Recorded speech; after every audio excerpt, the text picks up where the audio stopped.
friends, family, viewers who are not quite yet tired of my voice and my rambling. This is Raxel1447 coming back to you with episode 2 of Creepypasta Investigations, the ghost stories of Lavender Town. As promised in my last video, I shall be covering the Lavender Town Syndrome. Now 5 minutes after I posted my last video, I discovered that there are more parts of Lavender Town Syndrome than just the music. The White Hand and the Buried Alive sprites were also considered part of the syndrome, as well as something called the Ghost Sprite. That one I'm not entirely sure about, so I'm not even going to bother covering it. All I know is that's just a series of animations with the several frames that are missing that are supposed to cause seizures or some shit. I don't know. Now, disclaimer. Everything I'm about to say right now is a rumor. Also, if you plan on doing your own investigations, proceed cautiously. Now, with other creepypastas, if you investigate something, eventually a serial murder will stalk you and then kill you. However, I actually mean that if you intend on, for example, listening to the music with headphones for an extended period of time, good luck. Because I tried. And, yeah. This video would have been up sooner, but real life got in the way, and plus for some reason my Google engine decided to infect my computer, meaning that I cannot successfully use Google and have to use Bing instead. Not complaining, but I'm still a little bit pissed off about that. And I still can't figure out what the fuck the problem is. But my computer hasn't crashed so far, so moving on. Alright. Now, the main part of the Lavender Town Syndrome that people remember is Lavender Town Tone, aka the music of Lavender Town, which is most famous for causing the deaths of over 200 children via suicide in Japan after the release of Pocket Monsters Green and Red. Just in case you don't know or you're stupid, Pocket Monsters is what the Japanese call Pokemon in, well, Japan. Duh. Now, people have already said that Lavender Town was pretty much jarring with its dark story, its creepy music, and even speculating a bunch of rumors that really did not need to be speculated. However, as I asked in my last video, if you ask someone from my generation or above what did they find most jarring about Lavender Town, 9 out of 10 people will probably say the music. And yes, in my last video I stated that I enjoyed it as a child, and I did, and I still kinda do enjoy it until I listened to Hypno's Lullaby. That shit is creepy. And thus, Lavender Town is now creepy. And only because someone said the lyrics to the backing of the Lavender Town theme. So thank you, whoever you are. You now ruined the music for me. Jesus Christ. Anyway, moving on. So as I said before, the Lavender Town music was rumored to cause over 200 children in Japan to have massive suicides. So basically it goes like this. On February 27, 1996, Pocket Monsters Green and Red was released in Japan. However, a month or so afterwards, deaths have been coming in. Not just any deaths, suicides. Suicides performed by who? Children between the ages of 7 and 12, Pokemon's targeted audience. Investigators were naturally caused in, and they wanted to find out the cause of suicide, since these children led normally happy lives. So they loaded up all their game save files and discovered that the playtimes were awfully low. And then they discovered what was happening. They were all stuck in Lavender Town. They've all gotten to Lavender Town, listened to the music, became obsessed with it, and then something caused them to perform suicide. Yeah, likely story. Disclaimer here, I'm very skeptical about this, but I'm trying not to be biased. But then again, it's hard to be biased when you have pretty much a mixed opinion on the matter, so try to keep up. Now, of course, sound technicians and whatnot were called into the scene, etc., etc. And, well, let me just break down the Lavender Town music for you. Now, I know you guys are going to be wondering, wait, which versions? Ah, that's an excellent question.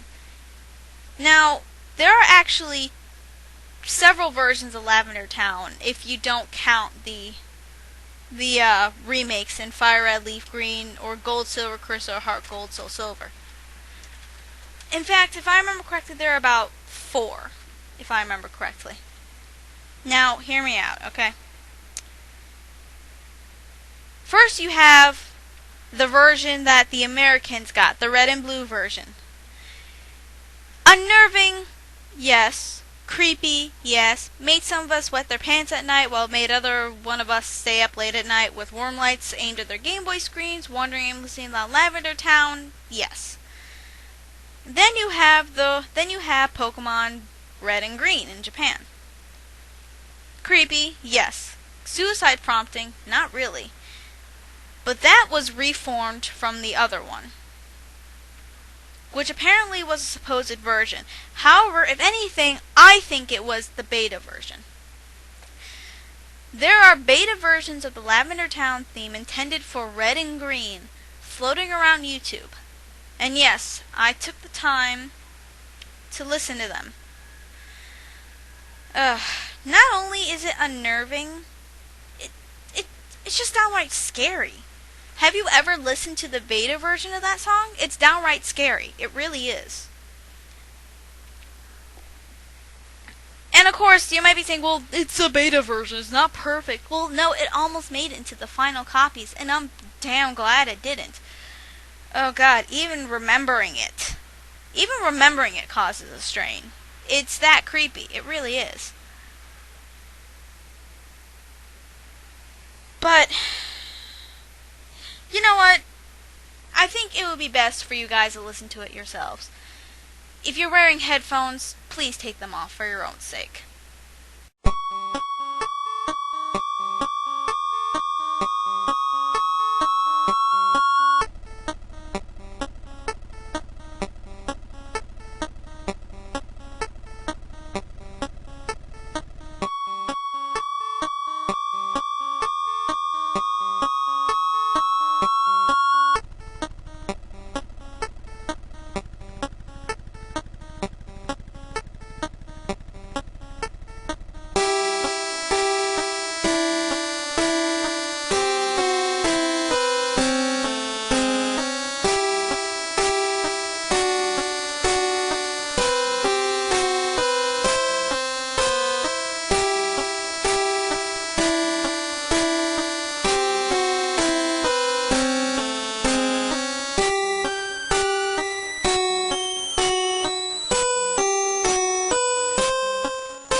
Scared? Yeah, I would be too. Especially that thing came creeping out of your Game Boy music, or worse, your headphones. The link's in the description. The real thing lasts about 5 minutes and 33 seconds. Link's in the description. If you're brave enough, listen to the entire thing, like I had to. For you guys! I love you guys, so I hate you all. But then again, no one's forcing me to do this. Maybe I just like doing this to myself. Oh well, that will be a mystery. As well as the deaths of over 200 children in Japan. those remain a mystery as well. Now, I have searched high and low all over the internet, and I haven't found any news clippings.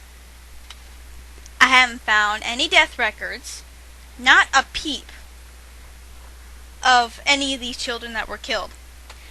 No autopsy reports, no nothing. Now, of course, your first initial reaction, well, maybe they covered it up. Well, yeah, maybe, but back then in 1996, the internet was a piece of shit. Nowadays, you can find anything with the friggin' internet. This is 2012, so if I was able to find an autopsy report for the hobo down the street, I would be able to. Okay? But no. Not a peep of anything. So, now you're wondering, what makes this so horrible? Even if I listen to it through my headphones, what makes this so horrible? I'll tell you what makes it so horrible. First off, the fact is just the tones are just clashing in the worst way possible, and they're freaking creepy. Did you seriously not hear the beginning? Creepy as sin. Seriously, call the cops. It's like N in Pokemon Black and White. Creepy as fuck. But also, there's something a little bit deeper, something a little bit more scientific, something a little bit more, me adjusting my microphone, something a little bit more binaural, shall we say. I'm talking about binaural beats, and forgive me if I am not pronouncing it correctly because I am an idiot. Excuse me while I have a Cheez-It because I am hungry. Here's what binaural beats are in a nutshell.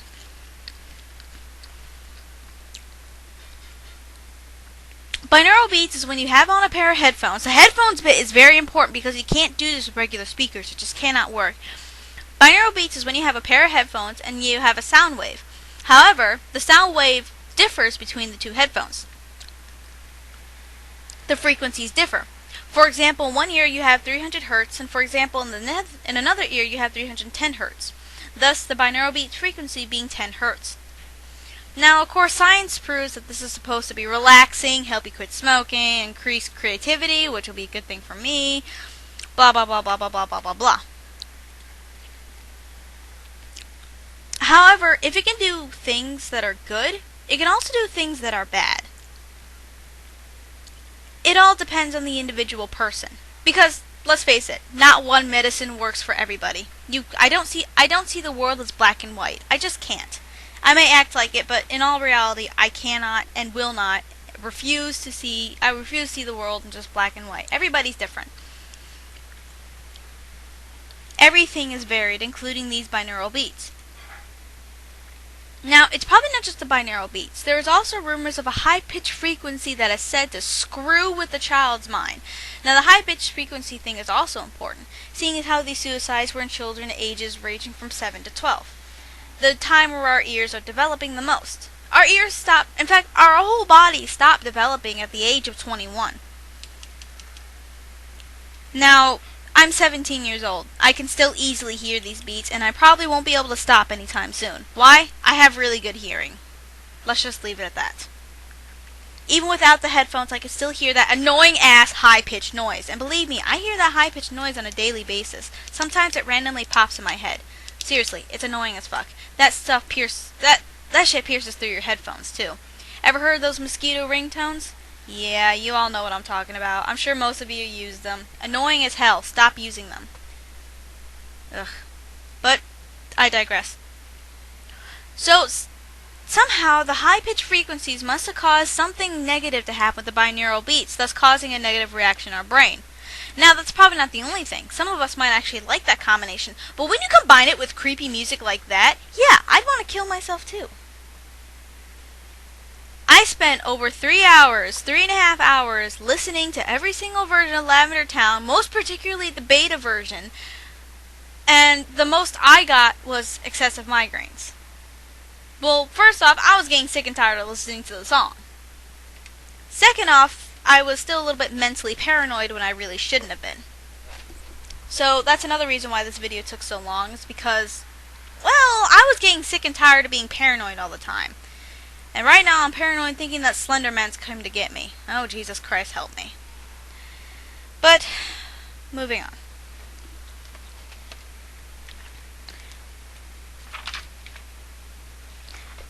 Now, I have in front of me in my notebook with my shitty ass handwriting a list of all the symptoms that I could find.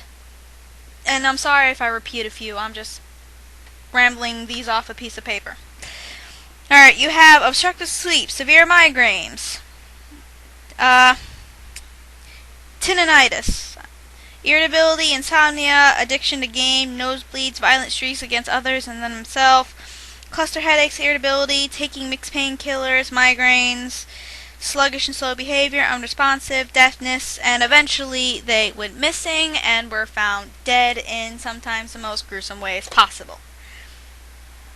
Now, of course, if you're listening to any song for an extended period of time, yeah, you're gonna get a headache from it because you don't fucking want to listen to it anymore, which is understandable. I mean, yes, I sometimes like listening to the same song over and over again, but sometimes it's just nice to have your MP3 player set on shuffle. Set it on shuffle and then do random play. That's the way to cure it. And yes, it is possible for a series of notes emitting from headphones. It is possible for music to cause this. The suicide bit, that's very, very, very unlikely. Now, seeing as how I have most of these symptoms on a daily basis, me with this is unreliable, but I haven't gotten a nosebleed yet. And I listen to the damn song 3 hours a day, every day, for the past freaking week when my mom is at work. Why? Because I'm a freaking mental masochist. I've gotten used to it, but it still greatly unnerves me. And the fact that I haven't been sleeping lately isn't exactly the greatest combination. And when I say suicide in the most grim ways, I mean suicide in the most grim ways. I mean kids were hanging themselves, gutting themselves, throwing themselves in ovens. You don't even want to know. So, let's wrap this up, shall we? So I can finally put this behind me and move to something else. Is this real or is this fake? Well, the science behind it is definitely a plus. I mean, yes, the binaural beats combined with the high-pitched frequencies and the overall unpleasantness of the storyline of Lavender Town, all of that can seem really unnerving, and possibly taking the once relaxing binaural beats into a whole other different level. That is most definitely possible.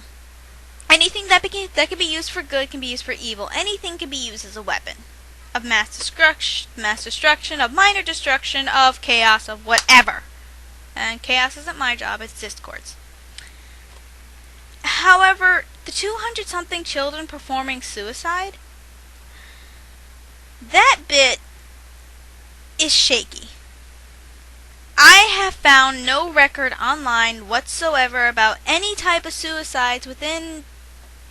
Well, I haven't found any type record within suicides for that year period.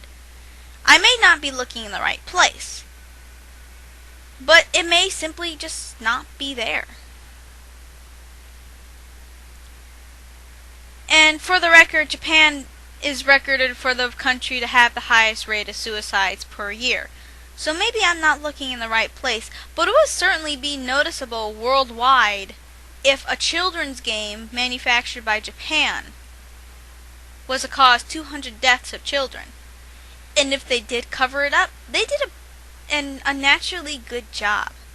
In fact, they did almost too good of a job covering it up. See if I can't find any records, and if this is just now being brought up 2 years ago. This is fairly recent. Also, that video with the Lavender Town theme and that spectrograph thing, I downloaded a spectrograph, and I accidentally downloaded some other program that causes Google to freeze my fucking computer. Thanks. That's another reason why this video took so damn long. But I didn't exactly use the program right, unfortunately, so that bit I can't exactly confirm. But if and when I do figure out how to use that program, that spectrograph program, then yes, I will actually go ahead and do a hypercam of it, see what's going on. Some people are saying that that's fake as well, but we're going to leave that bit alone until I have a little bit more solid evidence. So, what do I think personally? I think that maybe we're letting our imaginations get the hold of us. Or maybe Japan really did do a good job covering up. Because if suicides of 200 children got out and they were all caused by music of a video game, we in America wouldn't even know what the fuck Pokemon is. Just something to ponder on. So if you're feeling brave enough, sit down and listen to the music. I want you to listen to a song from me and see what you think. This is Raxel1447 with yet another investigation of creepypastas. I don't know which one I'll be doing next, but seeing as how Slenderman has been on my mind a lot lately, and I keep looking over my shoulder at 5 in the morning hoping he's not there, seeing as how Slenderman has been on my mind an awful lot lately, I think he might be next, because I think I might want to take a break from Pokemon for a little bit. This is Raxel1447, and take care when combating with your favorite childhood memories. Bye-bye.